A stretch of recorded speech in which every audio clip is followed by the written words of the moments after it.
Okay, so this is Gail Riplinger, sword, or the word slays the dragon, the devil. In our case, it's the NIV, the NASB, New King James, and NRSV. I'm not sure if this is the wacko one or not. I don't know, but I've given up Gail Riplinger as a topic completely after this one. If I can't find the stupid, ridiculous one, then this is it. I'm moving on. Well, I'm preparing Stephen Dolan's as in the background. It's coming. Carol Matrishkana. I don't know. Whatever. Kent Hovind, Mike Hoggard. I've got to do that. Stephen Dolan's in general. I don't know. Whatever. This is really it. Yeah. I'm getting this out of the way because I want to move on to more important stuff.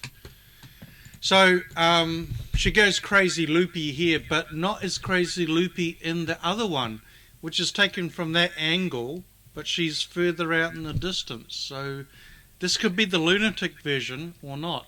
I don't know. Let's play it. As Mr. Sensible says, roll VT. And it's being vindicated by logic because, we can see that we wouldn't want an anti-Semitic person correcting the Old Testament. Let me guess, it's harping on about, I've forgotten his name. Okay. Now, we'll move on to the New Testament. The New Testament originally, most likely, was written in Greek for the Aramaic. most part, I'm sure. And there are 5,200 Greek manuscripts that discovered after the King James was published in 1611. Extant today, okay, that attest to what the reading should be in the New Testament, okay? And you'll be pleased to know that 99 and 4,400% of those don't agree with the King James Bible published back in 1611. Agree with the King James Bible. And only less than a handful, I would probably say, maybe 2 handfuls that you're stretching it, would agree with the text type underlying the new version. So that's the Alexandrian text type, which is what the bulk of the papyri and codices were written in. It's a font. It's not an Alexandrian occult school of occultism 8 miles from where the manuscripts were dug up in the 1950s and then translated back in time to 1611 to be given to the King James translators. And the King James translators got them out of the time machine and then still added 64,000 bloated words. We have 99% of the manuscript evidence on our side.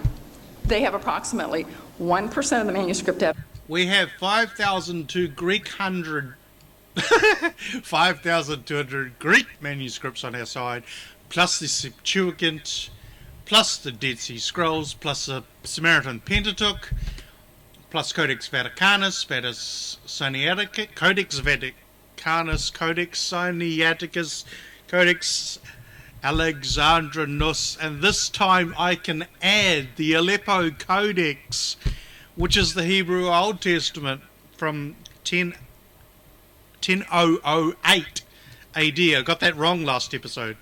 1008 AD it was written.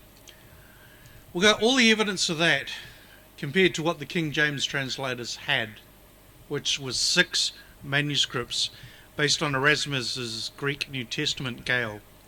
I know you're not a fan of facts. I know you don't like facts. I know that you're afraid of facts, but at least this one sounds a bit more coherent than the previous one. What's going on here? A bit baffled about this. Evidence on their side. And let me give you a little lineage about how... You are! You're going to do that. Okay. Shh. Don't get excited. This is fun stuff. Those 1% of manuscripts were created. There was... So 5,200 Greek plus 10,000 Latinus. I've got a new word that I want to say. Latin Vulgate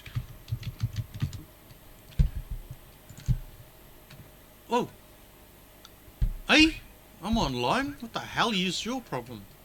Vetus Latina plus 10,000 Vetus Latina manuscripts plus the Vulgate itself, plus the Septuagint, plus the Dead Sea Scrolls equals 1%.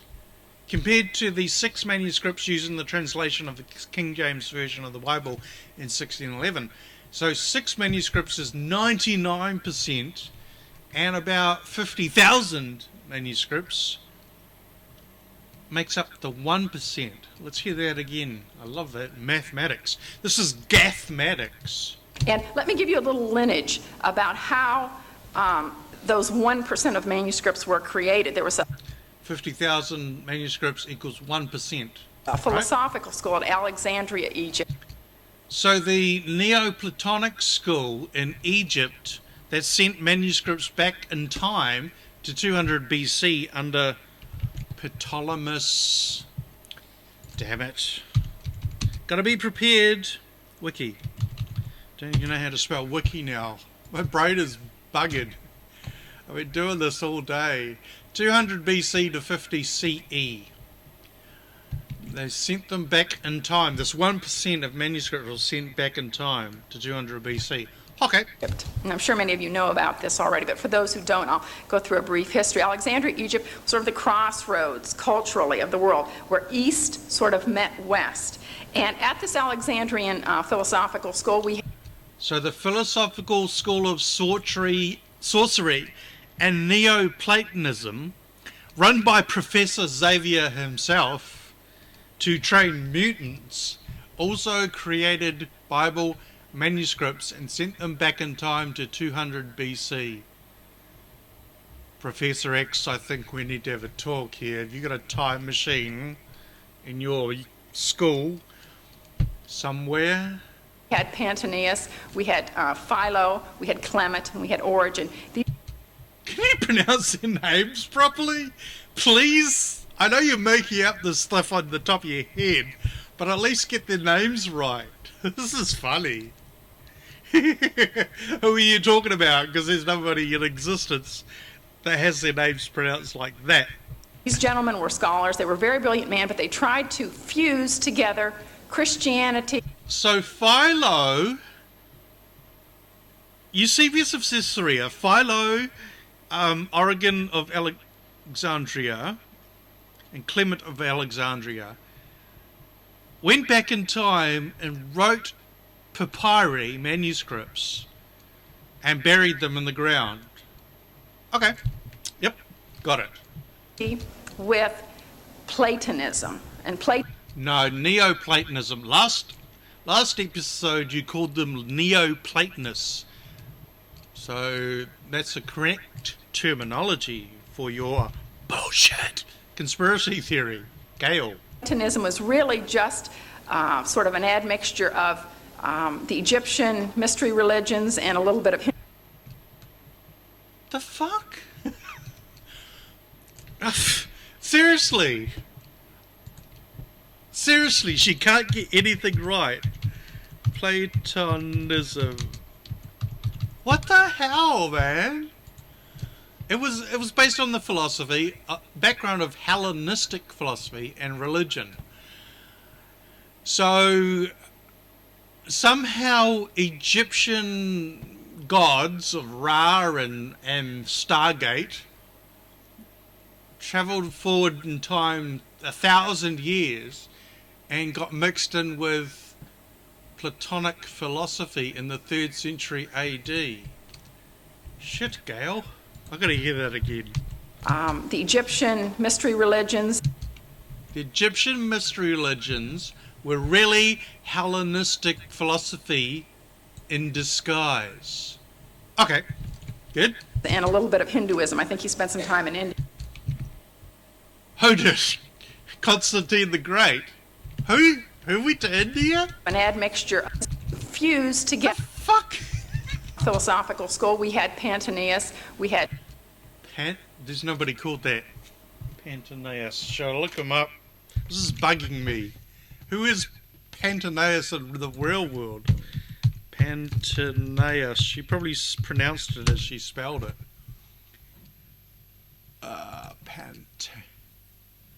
No.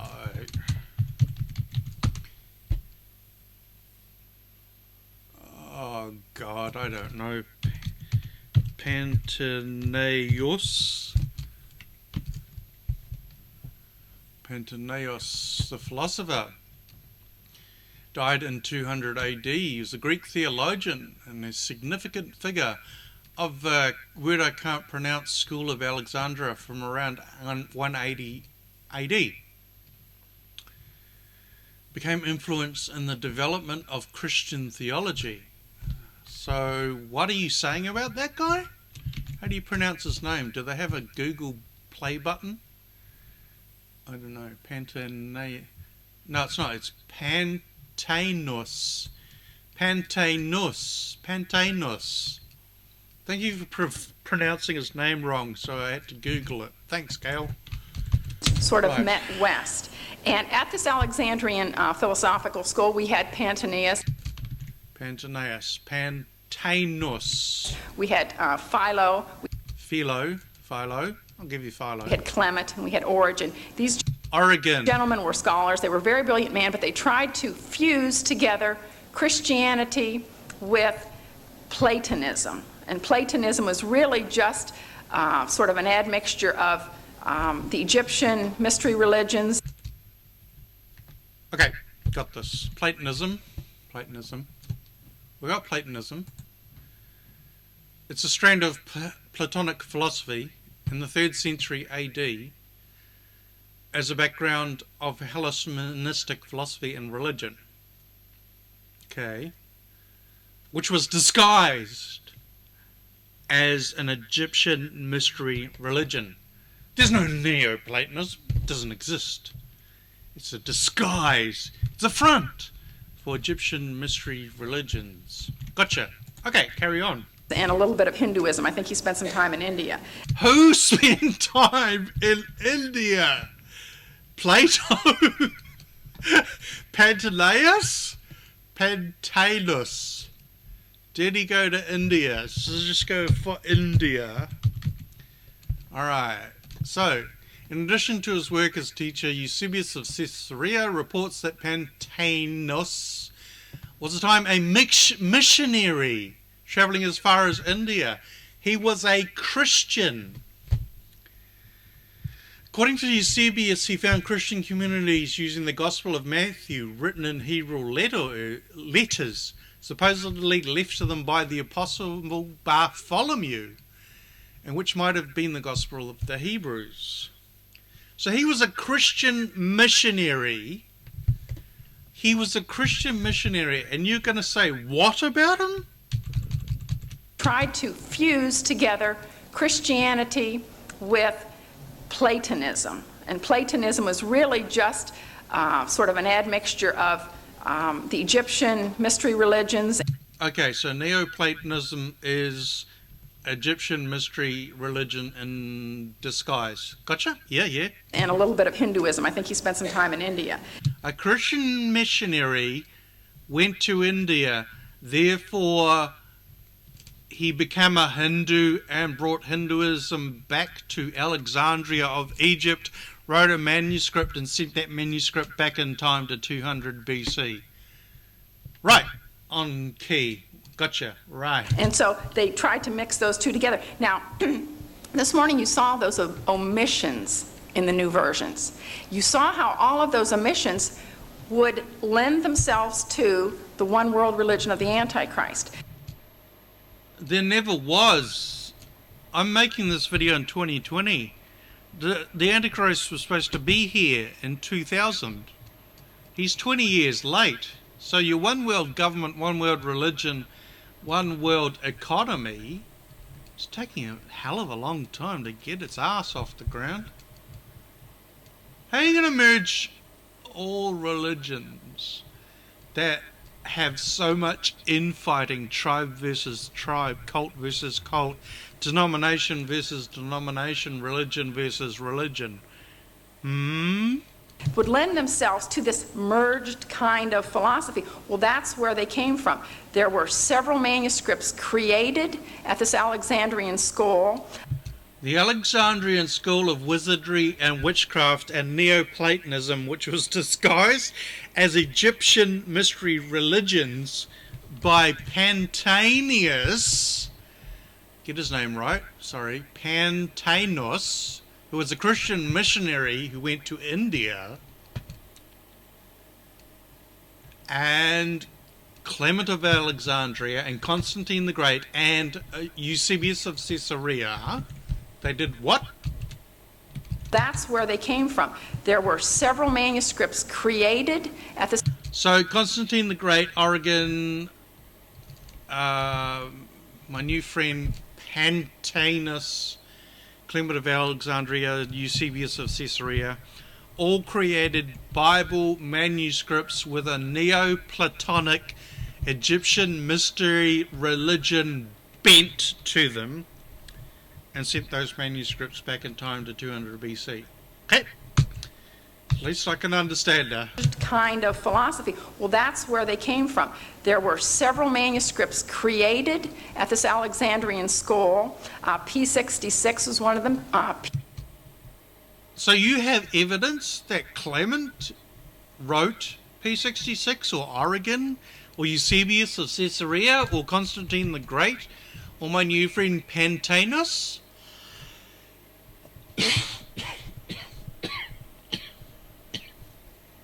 Shouldn't shout so much, I'm sorry. I'm losing my voice. It's the last episode on Gail Riplinger. She wrecked my voice. P75 is another. That text type moved up to Caesarea. The text type was the font used on those manuscripts.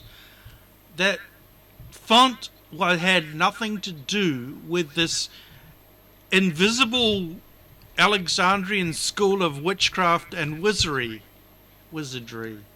that you've invented. It's a type of text, a text type. God. And then moved in. Like widgets is a type of text. Yeah, right. Who was the last person that ever used widgets to type something with? That's a good way to send a code to your friends. To Rome when Constantine took over. Constantine had 50 Bibles made by... Where? I'm baffled by this. How does Codex Sinaiticus Vaticanus Alexandrinus, 3 Bibles, how did they become 50? Where did the other 47 disappear? Dumbledore. Sorry, I already answered that in a previous episode. It's Dumbledore. Damn it. What's the duplication spell? I'm still working on Leviosa. Leviosa. His right-hand man, Eusebius, and... Constantine the Great was friends with Eusebius of Caesarea. They were buddies that hung out in a pub together or something. Okay, look at the eyes reflection on that lady's glasses behind her. It freaks the hell out of me. Those Bibles, Eusebius was a That's not a real person. Oh my God, that's creepy. Arian who did not believe in the deity of the Lord Jesus Christ. And who didn't? Constantine was the right-hand man, Eusebius. And those Bibles, Eusebius was a semi-Arian who... Eusebius was a semi-Arian. Do you have any proof of that? Eusebius, Caesarea, Wiki, and if you type in Arian, he was an anti-Arian. What? Because of this, he was called upon to present to the creed his own church to 318 attendees of the Council of Nicaea 325. However, the anti-Arian creed from Palestine prevailed, becoming the basis for the Nicene Creed. So was Eusebius an Arian. He succeeded Agapius as Bishop of Caesarea and was called on by Arius, who had been excommunicated communicated by the Bishop of Alexandria and Episcopal Council in Caesarea, pronounced Arius blameless. Eusebius, a learned man and famous author, enjoyed the favour of Emperor Constantine. Because of this, he was called on to present. Okay, so she's got bits of truth in there, so we'll give her 1 point for that. But was Eusebius an Arian? He was called upon by Arius, and that's as more we know. So please make up fictional conspiracy theories based on nothing. Sounds much more fun. Those Bibles, Eusebius was a semi-Arian who did not believe in the deity of the Lord Jesus Christ. You don't know that. You're not a mind reader, and he never wrote any papyrus or codices and send them back in time. He never did that. And Constantine was trying to make sort of a political amalgamation at that time, because previous to Constantine's rule, the Christians, they'd been persecuting the Christians, fighting the Christians. And Constantine realized that the only way for the empire to succeed and continue was to quit persecuting the Christians and sort of just have peace. Oh, she's a real person. I just freaked out. She didn't move for ages. Okay? The way he did that was to try to merge the two religions together, the two conflicting parties. Constantine, okay, that's factual, yeah. The heathens and the Christians. And so not heathens, the Roman religion with the Christian religion. He succeeded in doing that. he created some manuscripts. So Constantine the Great wrote Greek manuscripts on papyrus and sent them back in time. Okay? Which we have extant today as Sinaiticus and Vaticanus manuscripts. Constantine the Great wrote Codex Sinaiticus, Codex Alexandrinus, Codex Vaticanus, if you're a robot. He created those manuscripts using that text type that came out of Alexandria, using the Alexandrian font, which has nothing to do with the Alexandrian school of witchcraft and wizardry. Gotcha? Because it did what we saw this morning. It would please a Christian because it's got just enough of Jesus in there, and it would please an inclusive theologian, someone who thought, oh, all ways are the same to God and everyone's going to be saved in the end and all that sort of thing, okay? And so Constantine... What's she looking at? Back of her neck or what? Maybe when she lies, her neck breaks out into fever. Created several manuscripts called Vaticus and Sinaiticus. So basically, the manuscripts underlying the NIV, P66, P75, Vaticanus and Sinaiticus, probably 4 manuscripts with a handful of other manuscripts. Plus 5,300 Greek manuscripts, plus 10,000, where's your new word, Vetus Latina manuscripts, plus the Samaritan Pentateuch, plus the Dead Sea Scrolls, plus millions of other things in Syriac, classical Syriac, Aramaic, which is I'm tired, I want to give up. Compared to, on the other side, 5,200 that agree with the King James. They don't agree with the King James. They were discovered after the King James Bible was written. God help thee, please. Text type, okay, that would have fuller readings. Now, the Greek minuscules that Erasmus used had fuller readings. Hence the 64,000 extra words in the King James Bible. Fuck. those manuscripts sat, for the most part, Purdue, on library shelves. So from their creation in about 330 until probably the mid-1700s, no one ever used them except Jerome, when he created his Jerome Bible.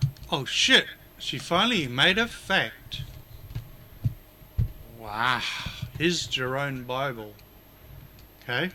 The 1500s, when the Catholic Church created the Douay-Rheims Bible, they used them. But of course, when the Catholic Church is creating these Bibles, no one's reading them or no one's using them. They're just being created, and then they sit them on a shelf, you know, for academic purposes or something.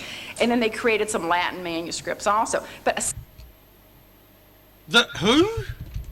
The fuck? These Bibles, no one's reading them or no one's using them. They're just being created, and then they sit them on a shelf, for academic purposes or something. What? James Bible, they use them. But of course, when the Catholic Church is creating these Bibles, no one's reading them or no one's using them. They're just being created, and then they sit them on a shelf, for academic purposes or something. And then they created some Latin manuscripts. Who created Latin manuscripts? They've got me intrigued. I'm trying to follow her frame of thought. Bible, the 1500s, when the Catholic Church created the Douay Rheims Bible, they... Douay Rheims. Okay, it wasn't the Catholic Church. It would have been a scholar. Okay, anyway. Use them. But of course, when the Catholic Church is creating these Bibles, no one's reading them. The Catholic Church as a whole entity, right? Or no one's using them. They're just being created, and then they sit them on a shelf, for academic purposes or something. And then they created some Latin manuscripts. So the Catholic Church as a whole entity worldwide in the 16th century wrote some Latin Vulgate manuscripts or Vetus Latina manuscripts, sent them back in time to 350 AD. The whole Catholic Church, and not just one person.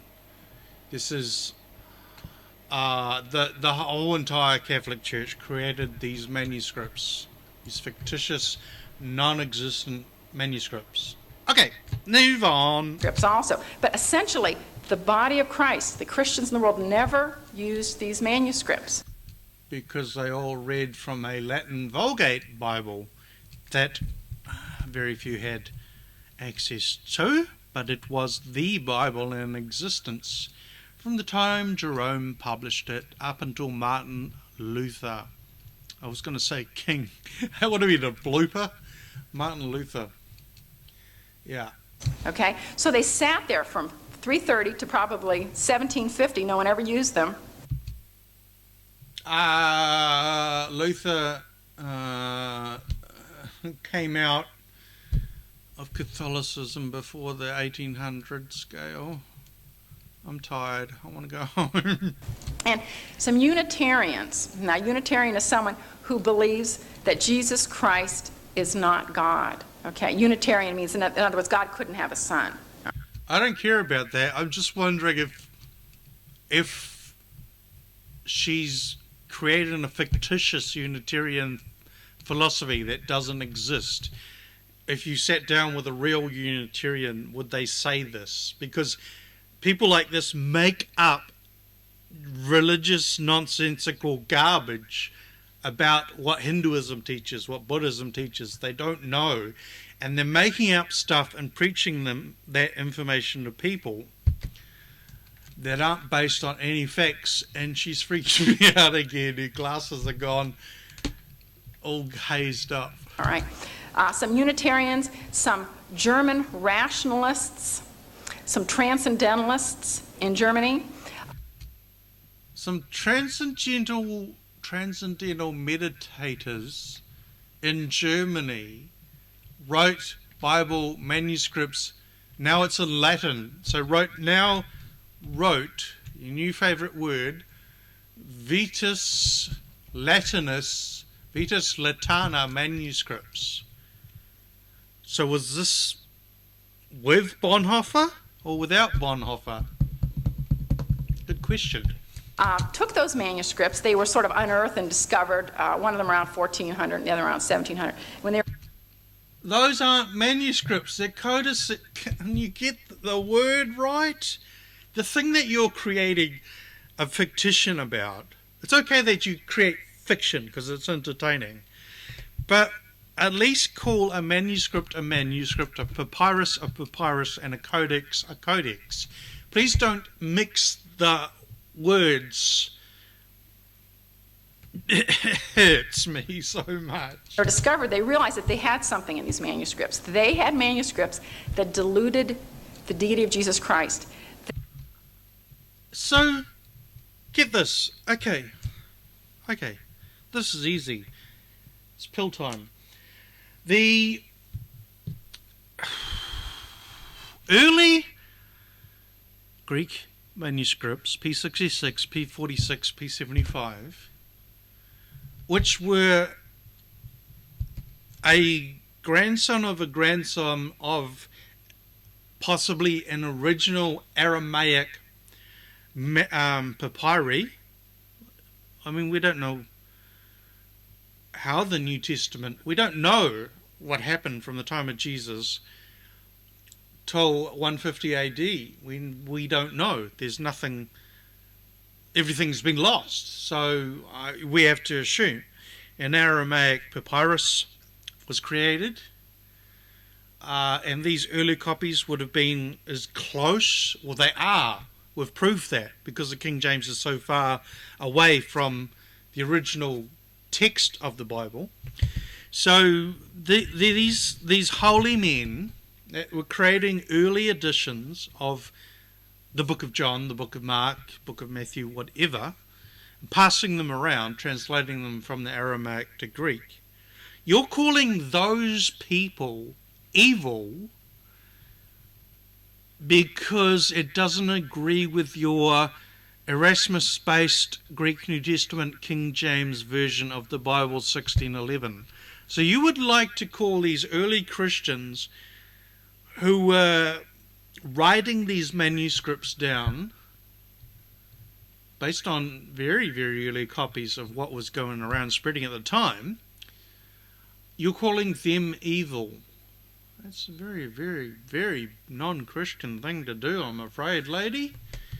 It's like somebody taking the newspaper cuttings of the Titanic sinking and then people preferring to read the script, James Cameron's script, getting facts from James Cameron's script over the original newspaper clippings. That's what she's saying here.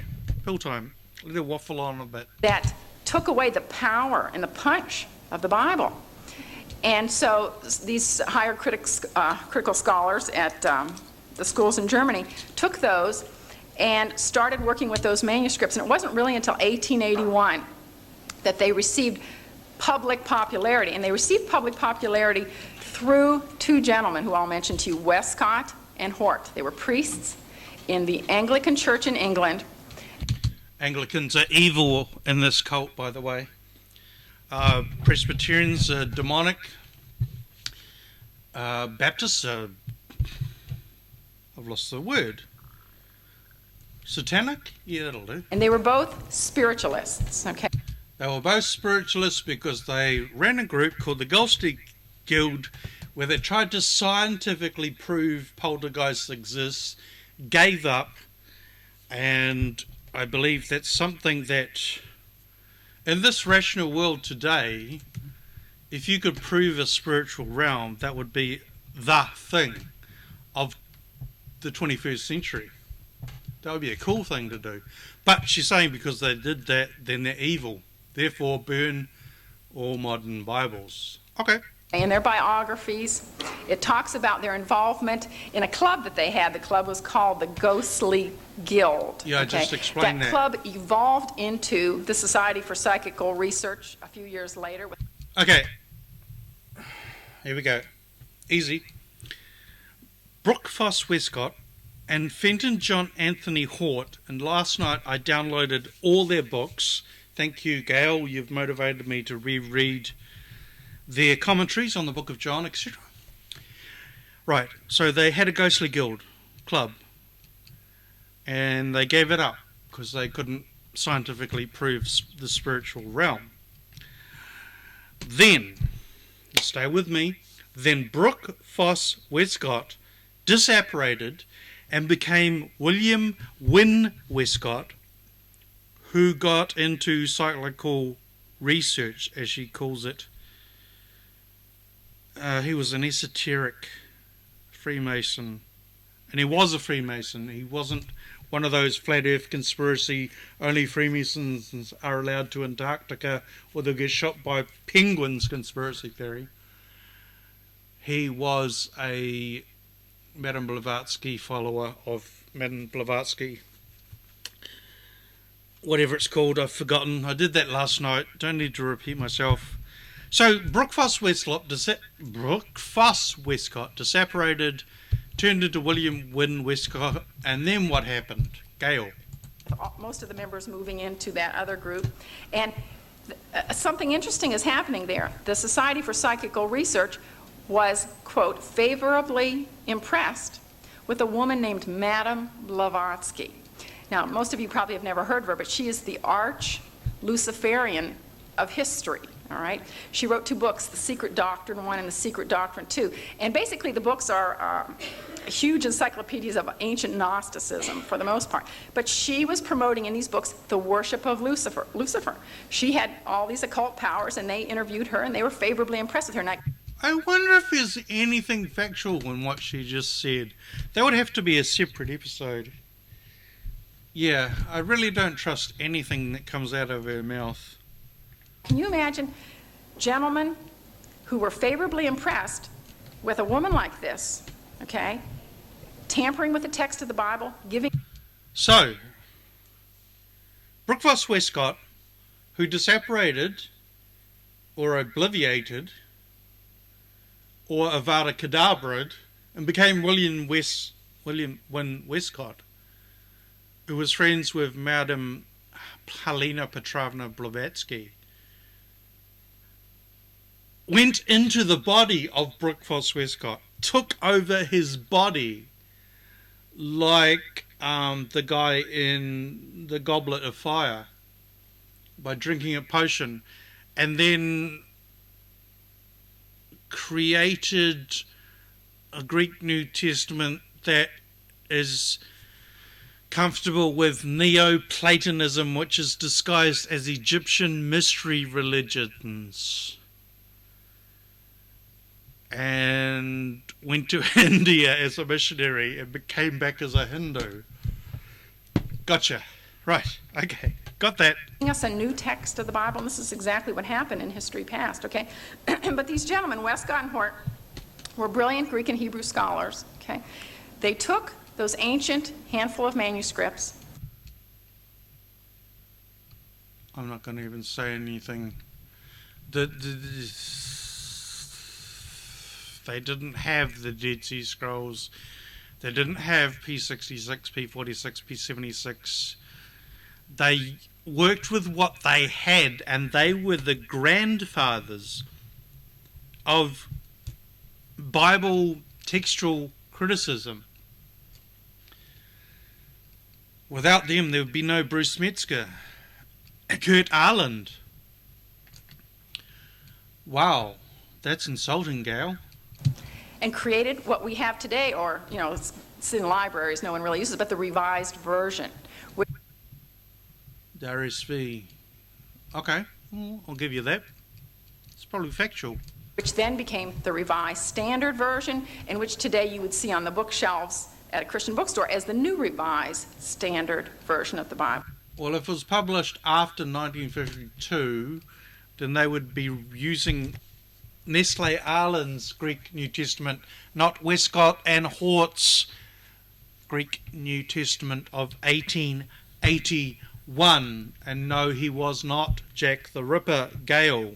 Okay, now if you lined up an NIV or an NASB with this revised version created by B.F. Westcott, Fenton John Anthony Hort, you would see that they... Shit, she got their names right. Oh my God, what a shocker. What a shocker.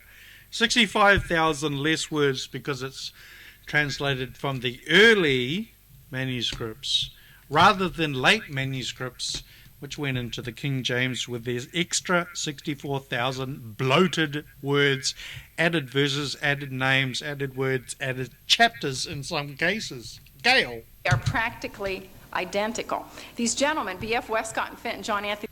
What did she say? You would see that they are practically up an NIV or an NASB with this revised version created by B.F. Westcott, Fenton John Anthony Hort. You would see that they are practically identical. They are practically identical, but you already told your audience in the other video the truth. You told them that the NIV was based on Nestle Arland's 21st edition in 1973, not Westcott and Hort's edition of 1881. So you've already told a fact, and now you want to unfact your fact. in another lecture? Or do you lie so much that you've forgotten what facts you've actually mistakenly said in previous lectures? Conspiracy garbage regurgitating vomit. That's what I'll call that. These gentlemen, B.F. Westcott and Fenton, John Anthony Hort, changed 5,300 Greek words in the New Testament. Now, there aren't that many. Be more than that. Does depends on what.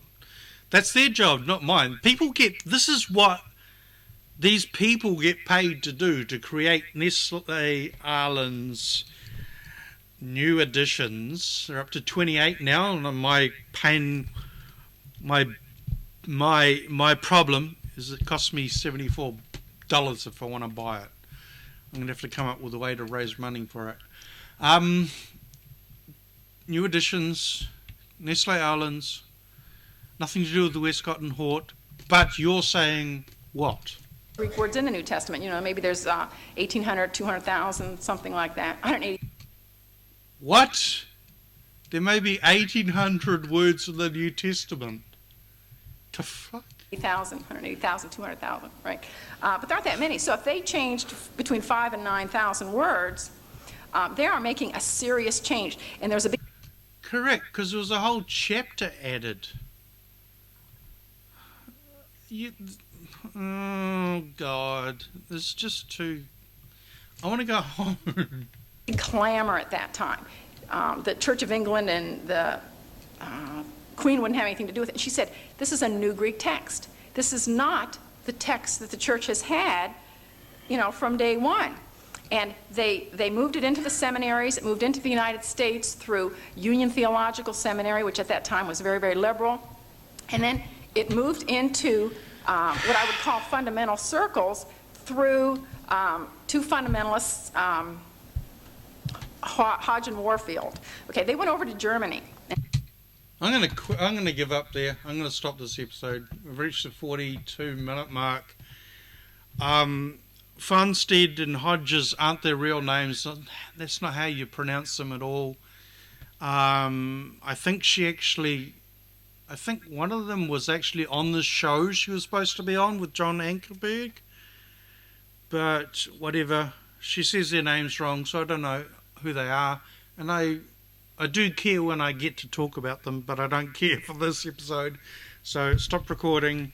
Thanks for watching. This is the last Gail Riplinger video that I ever make a reaction to. Hopefully. I hope I will never revisit her again. But we're on to her book anyway. We're on to her book. We're going to do... This has got nothing to do with this. This is going to be a different thing altogether. Actual textual criticism. Facts on how the Bible actually happened. How the Bible actually came to be. Where it came from. And facts. So we're moving away. I'm moving away from all this conspiracy, gibberish, flat earth nonsense. Comparative to the flat earth nonsense, religion, cult. And moving on to facts-based stuff, which would only appeal to a very small audience who want to know how we got the Bible. From the earliest manuscripts we have in existence, Dead Sea Scrolls, right up to the early papyrus, the codices, the Vetus Latinus, manuscript, Syriac, the Peshitta, the Samaritan Pentateuch, how that all came about. There, that's more important. That's what I'm doing. I've just done this to pump myself up to do it. So now I have to say to myself that I'm going to do this. Thank you for watching. If you're interested, stay tuned where I go into a really, really, really in-depth. This whole thing is going to be about how language came about, how the oldest language discovered on earth, how that came about, and how that created a lineage through the Phoenician line, the Canaanite line, towards the Hebrew, then they get captured in Babylon, and that gets changed to the Persian, the Syriac, early Syriac language, and the evolution of languages, and then we'll get into the evolution of the Bible. Hey, that's a good idea. I should do that. Who's more qualified to do it? Me? Or the professional in Greek, Hebrew, Aramaic, Sahidic? Bo Hyrek, Sabak Mimik, Kakite Ono.